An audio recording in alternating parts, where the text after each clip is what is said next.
I love you too.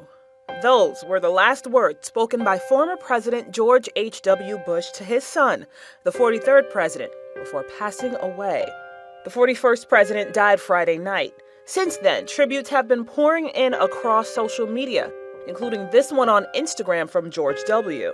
President Trump and all three living former presidents, Obama, Clinton, and Carter, also paid tribute. In April, Bush buried his wife of 73 years, Barbara.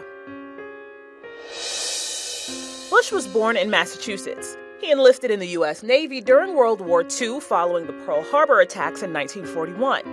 At the time, he was the youngest aviator in the Navy.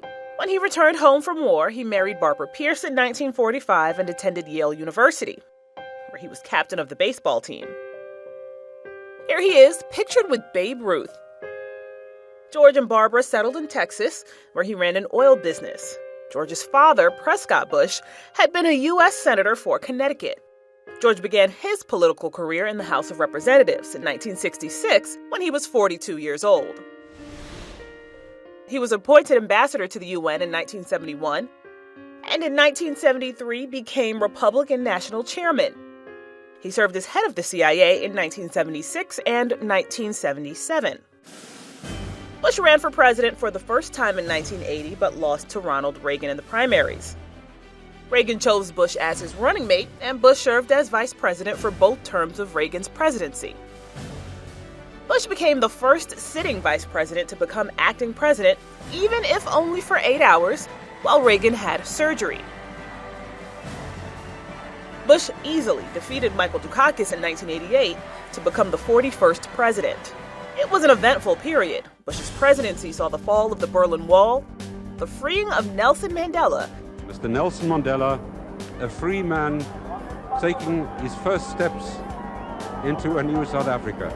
And the collapse of the Soviet Union. Just 2 hours ago, Allied air forces began an attack on military targets in Iraq and Kuwait.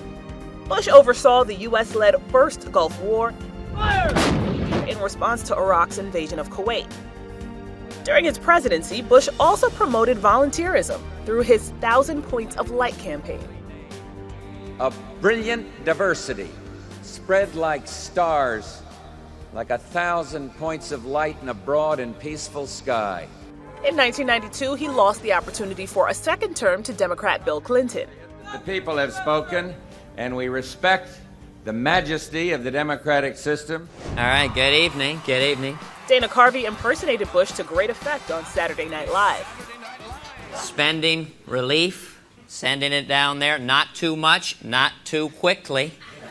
Wouldn't be prudent at this juncture.